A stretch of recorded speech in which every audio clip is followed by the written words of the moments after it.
Bismillahirrahmanirrahim. Assalamualaikum warahmatullahi wabarakatuh. Saya sekarang ini dalam perjalanan menuju ke rumah responden kita untuk episod kali ini di Taman Matahari Heights, Senawang, Negeri Sembilan. Responden kita kali ini, tuan-tuan dan puan, sangat istimewa kerana beliau merupakan seorang artis veteran. Dan tambahan pula, beliau pernah menjadi DJ mengacarakan majlis perkahwinan saya dulu. Dan kali ini saya dan kru My House tak sabar nak pergi ke sana untuk menyaksikan, kita tinggal sama-sama siapakah artis ini, siapakah responden ini dan apakah yang boleh kita bantu.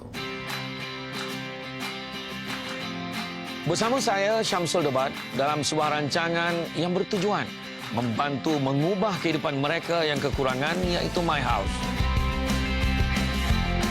Bersama-sama tim My House, kita akan mengenal pasti, mengenali serta membantu membina kehidupan mereka yang terpilih kepada yang lebih baik.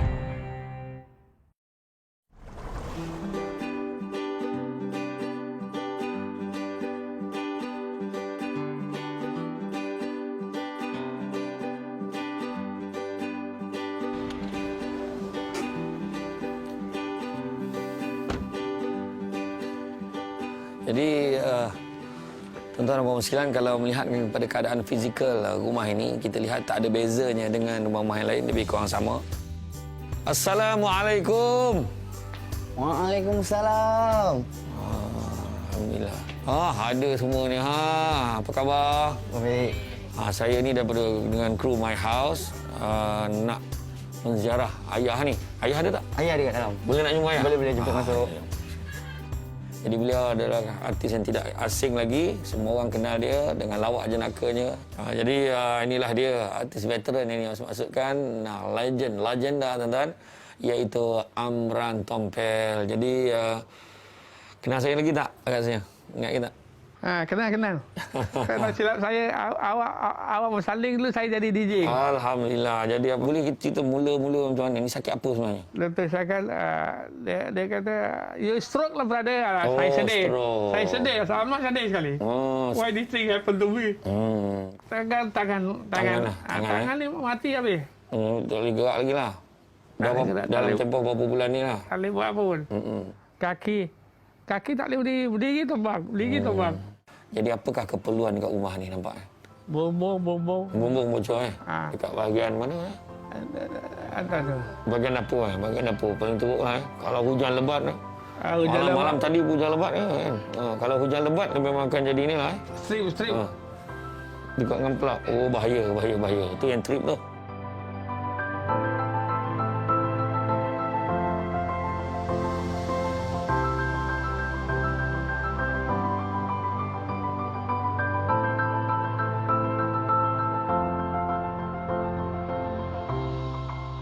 Okey, jadi ini saya nak tunjukkan kepada Encik Roslan daripada Yayasan Budi Ihsan Malaysia dan Khairul Kontraktor, iaitu keadaannya sekarang ni. Yang ni pertamanya tu, kalau kita tengok di bumbung belakang ni.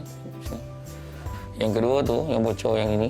Kalau kita tengok yang kedua tu, itu pun bocor kat sampai kan yang melekat kat dinding pun dah kembang lah, dah terkeluar. Sampai kena kat plug tu dah. Jadi wiring pun kena tengok juga. Boleh trip. Memang banyak kali trip kat rumah ni setiap kali hujan. Kesan air yang bocor ni kan, jadi bilik pun tak sesuai. Dan bayangkan kalau orang yang guna ni tergelicik, jatuh dan sebagainya. Nampak dah lama keadaan dinding rumah tu, saya ingat kita kena cat balik lah. Cat balik. Dan begitu juga di bahagian luar ni, saya minta juga pertimbangan. Pagar ni pun nampak dah berkarat, uzur sangat bagi kita ceriakan balik dengan cat balik. Jadi minta mungkin Khairul boleh bincang dengan apa untuknya. Jadi tuan-tuan dan puan sekalian, saya telah pun menguraikan kepada pihak Yayasan Budi Ihsan Malaysia dan kontraktor. Jadi sebenarnya saya ingatkan kepada semua, sebenarnya kita melihat keadaan rumah, kita untuk pengalaman semua dalam beberapa episod yang My House datang, tuan-tuan dan sekalian. Ini satu-satunya rumah teres, tuan-tuan. Yang kita nampak rumah ni sama macam rumah lain. Dan tak ada apa-apa, okey je. Tapi sebaliknya, di sebalik ketenangan, di sebalik persamaan yang kita lihat, satu perkara yang kita tidak tahu adalah terselindung 1001 kisah di sebaliknya.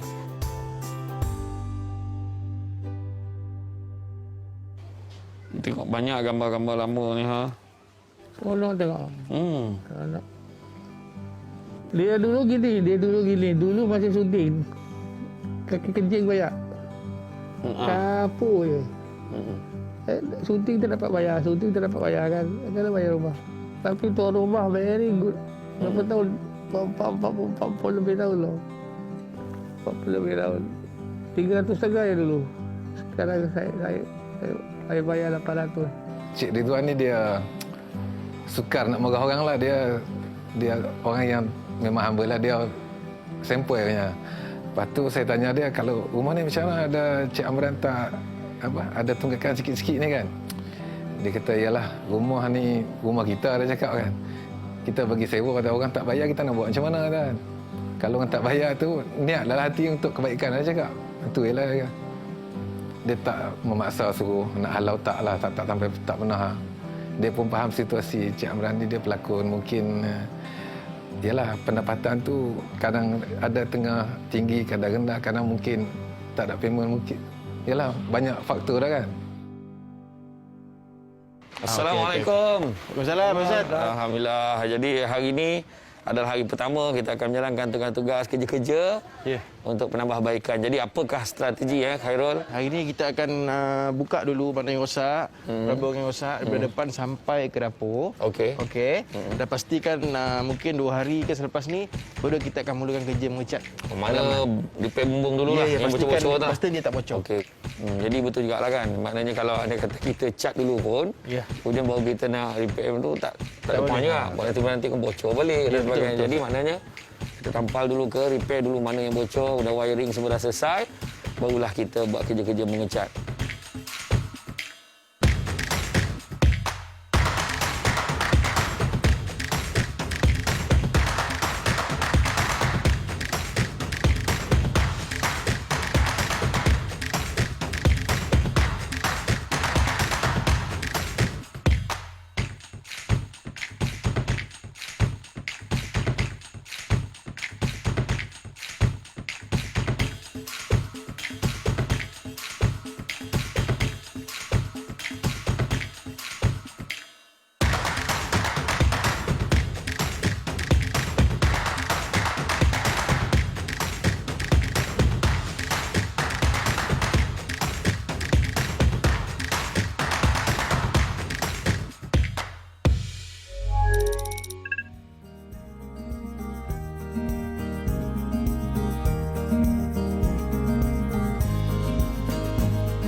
Hanya 3 perkara saja akan ditanya oleh Allah Ta'ala kepada kita. Pertamanya nikmat, keduanya amanah, dan yang ketiganya silaturahim. Jagalah hubungan antara kita. Jagalah silaturahim antara kita. Manusia itu lahir hasil daripada perkongsian rasa dan kasih sayang. Maka apalah salahnya kita berkasih sayang dan bukannya bermusuh-musuhan. Sesungguhnya apabila kita menjaga silaturahim antara kita, Allah juga akan tautkan hubungan dengan kita. Tetapi sebaliknya, jika kita memutuskan perhubungan, memutuskan silaturahim, Allah juga akan memutuskan hubungan dengan kita.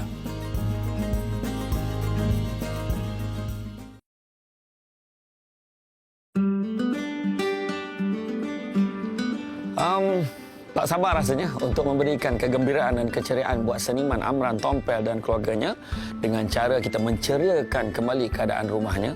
Maka saya tampil hari ini untuk menyaksikan, untuk mengenal pasti progres perkembangan kerja-kerja yang telah dilaksanakan di rumah beliau. Dan saya pasti anda juga tertanya-tanya apakah perkembangan kerja-kerja yang telah dilaksanakan. Maka jom ikut saya. Assalamualaikum. Waalaikumsalam. Cik Ruslan, boleh brief saya sikit tak? Apakah perkembangan setakat ni kerja-kerja yang dah dilaksanakan? Okey, Ustaz, untuk rumah Pak Amran ni kita hanya fokus kepada kerja-kerja mengecat lah. Sekarang kita sedang melakukan kerja-kerja mengecat di bahagian pagar, di bahagian luar rumah. Baik. Dan pada waktu yang sama, pos Ustaz boleh tengok kerja-kerja kita dah mulakan dah buat untuk mengecat kat pos ceiling. Okey. Nampak tak dah buat separuh dah tu? Seterusnya nanti kita akan masuk ke dalam, Ustaz. Oh, Satu rumah kita akan cat di bahagian rumah. dalam. Oh, dalam dah buat dah? Sedang buat? Boleh kita tengok? boleh dipersilakan. Kita tengok. Assalamualaikum Pak Amran. Waalaikumsalam. Apa khabar hari ini? Khabar biasa. Alhamdulillah. Jadi, apa perasaan tengok dah ada orang buat kerja dah kat rumah ni? Tak ada perasaan apa-apa lah. Perasaan okeylah, bangga lah. Okeylah, alhamdulillah. Ada yang menolong, alhamdulillah. Alhamdulillah. Jadi, tadi Cik Ruslan kata dekat dalam dah start buat kerja. Pasal tengok macam sini belum lagi. Okey, Ha. Ustaz, kita akan fokus memang keseluruhan rumah, tapi dalam kes Pak Amran ni kita akan selesaikan di bahagian bilik dulu. Pemilik dulu. Kita akan siapkan bilik supaya Pak Amran nanti boleh kita pindahkan ke dalam bilik dan seterusnya kita boleh lakukan kerja-kerja untuk Macam mana lah nak keseluruhan. buat Pak Amran duduk kat Sebab sini kan? takut nanti terganggu dari segi bau dan sebagainya. Baik. Boleh kita tengok dalam? Sila Ustaz. Okey Ustaz. Ini kerja-kerja sedang mengecat sedang dijalankan untuk bahagian bilik ni. Yang ni tak lama lah kot. InsyaAllah dalam esok boleh siap ni. Tak boleh siap. So mana kita selesaikan bilik ni dan kita akan pindahkan Pak Amran dalam bilik ni. Jadi maknanya kalau tengok dari segi progres kerja kat luar dan kat dalam rumah ni kita tengok. Adakah masih lagi on schedule? Masih lagi mengikut jadual Ustaz. Alhamdulillah. Dan kita yakin boleh disiapkan sebagaimana yang kita rancang. Alhamdulillah. Itulah harapan kita tu kan. Nampak kerja pun okey ni.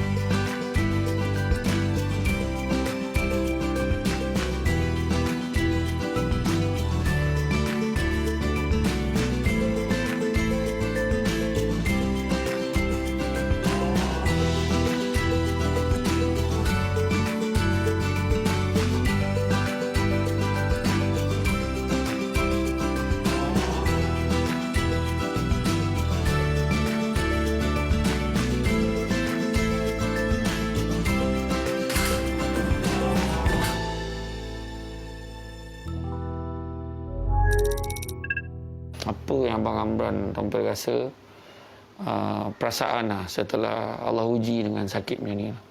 Rasa macam terperangkap lah. Terperangkap Terpegang. Somebody hold you lah. Hold you. Cannot go anywhere. Jadi apa sebenarnya yang menguatkan semangat Abang Amran Tompel untuk terus bertahan, orang katakan? Allah bagi saya rahmat banyak lah. Sekarang Allah suruh saya mengaji. Teringat tak mengaji. Baca Quran. Walaupun kita nampak dia happy kan, tapi dia macam di sebalik tu kita tak tahu dia memang banyak kemurungan lah.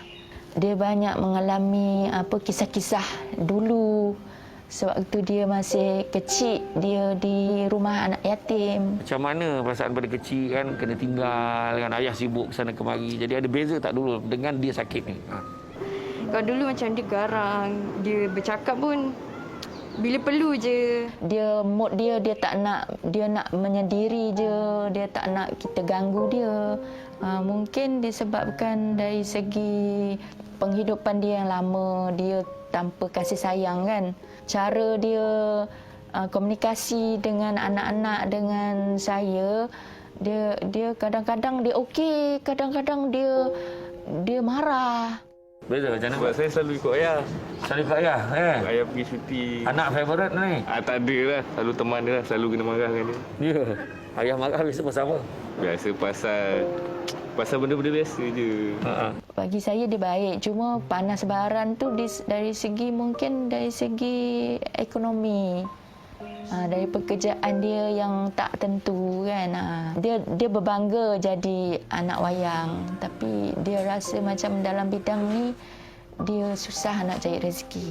Apa kepada artis yang tengah berlakon sekarang ni, ada nasihat tak nak bagi nasihat ni? Itu nasihat ni, jangan lupa Tuhan. Jangan lupa Tuhan tu ya. Jangan lupa Tuhan Saya belajar lah kat situ kan. Saya belajar supaya sabar. Sebab Kadang rasa nak marah Ustaz, tapi bila tengok dia sedih lah kan. Esok dia tak ada macam mana esok kan. Kita jaga orang sakit ni perlu sabar kan. Kadang dia menguji kita kadang. Sebab bagi saya orang sakit ni ujian dekat dia dah ada. Majoriti ujian dekat kita yang tak sakit ni. Kalau ayah bertekad dengan ibu pun lah akan sokong ayah walaupun ayah salah.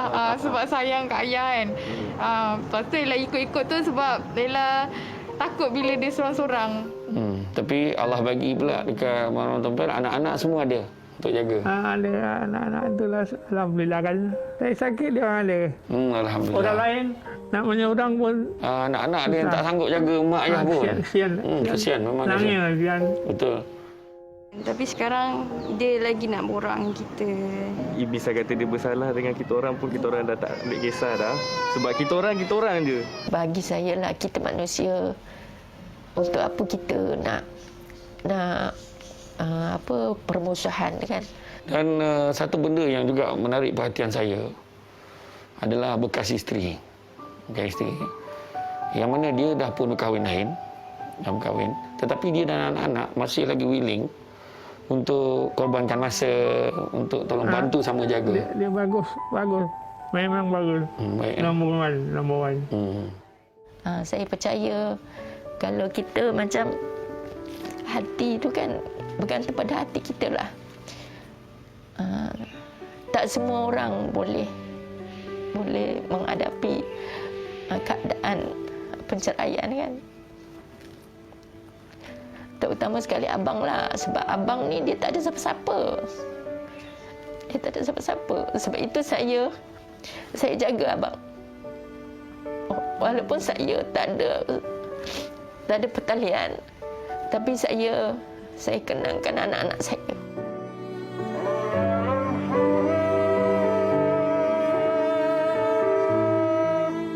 Sifat kasih sayang ni Allah Ta'ala sebut letakkan di dalam perhubungan kita. Besok kalau kita tak baik dengan orang akan sebut, aku yang nak, aku tak ada masalah, ya Allah aku memang nak baik dengan dia tak nak baik dengan aku. Yang seorang tu pula cakap, apa pula aku pun okey je, dia yang tak nak baik masa dunia tu. Jangan risau, Rahim tu sendiri akan cakap. Dan kita tengok hari ni orang bergaduh macam-macam sebab. Silaturahim terputus kadang-kadang sebab duit tak bayar. Tapi bila tinjau balik, duit tu hutang berapa 1,000. Dia marah betul dia, berdendam dia. Kau siap kau tak ada lah, berhutang tak bayar. Tengok dalam bank dia ada 500,000 lagi. Tapi dendam dia 1,000 tu tak habis-habis lagi. Contoh macam itulah. Dan begitu juga dalam aspek rumah tangga. Ada yang bergaduh sebab perceraian. Jadi banyak berlaku kes-kes suami isteri bercerai, kemudian ada pasangan yang menghasut anak-anak supaya benci pula. Kalau yang mak jaga anak, dia hasut pula anak tu supaya benci ayah tu. Yang ayah pula, kalau dapat jaga anak tu, dia hasut pula supaya benci mak dia. Ini bukan caranya dalam agama kita. Bila berpisah, berpisahlah. Tetapi perdamaian antara suami dan bekas isteri ni, bekas suami, bekas isteri penting bagi membantu pembangunan anak-anak. Banyak rekod menunjukkan bahawa apabila berlaku perceraian, anak-anak jadi tak elok. Perkembangan anak juga terbantu. Perkembangan anak pula jadi negatif. Jadi itu yang kita tak nak. Jangan jadikan alasan perceraian ni berlaku antara orang dewasa, suami dan isteri. Janganlah dibabitkan anak. Anak tak bersalah dalam perkara itu.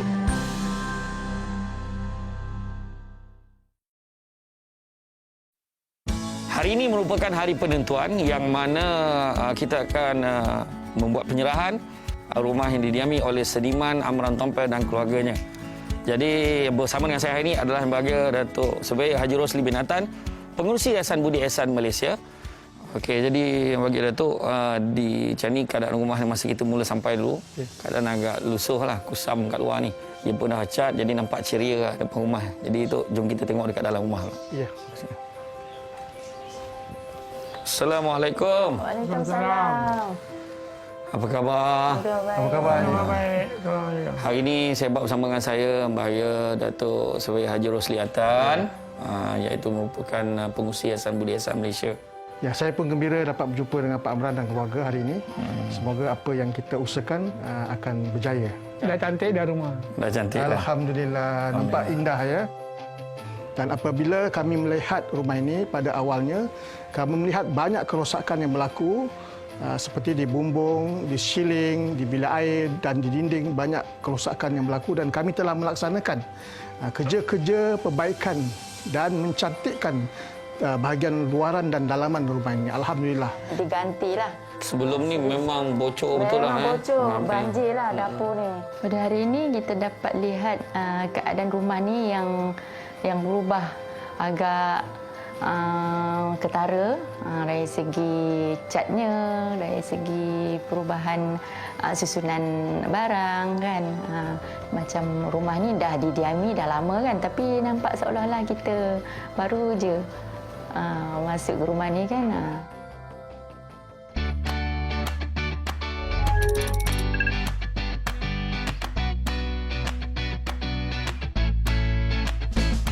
Syukur Alhamdulillah. So pada hari ini YBIM datang semula ke rumah Pak Amran selepas kita melakukan kerja-kerja fizikal dan kami mendapati bahawa perlunya rumah ini diceriakan lagi. So pada hari ini kita hadir dengan membawa beberapa kelengkapan rumah.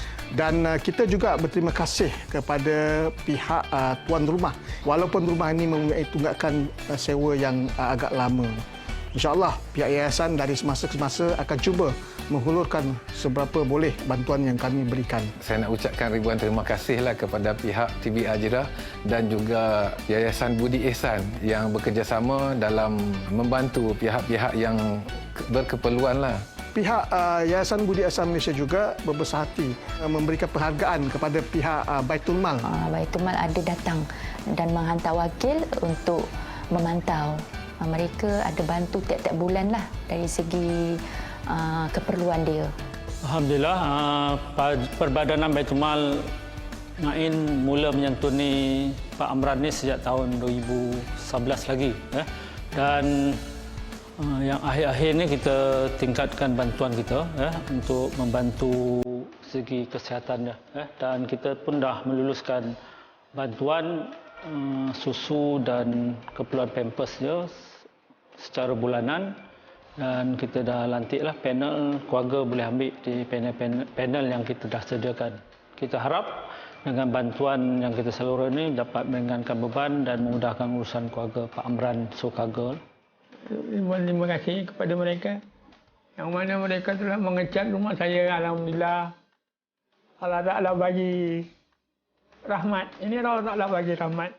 Bagi saya, program My House ni membantulah dan memberi nafas baru untuk kami yang tak berkemampuan. Solat dah kalau boleh. Kalau boleh adik-adik semua solat dah.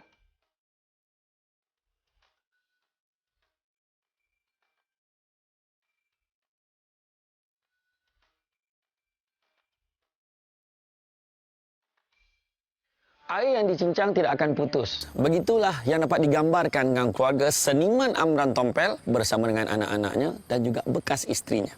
Dalam keadaan yang biasa di luar sana, pasangan yang bercerai-berai pasti akan bergaduh, berantakan, ibarat berkerak rotan, berpatah arang, seolah-olah sudah tidak boleh diperbaiki lagi.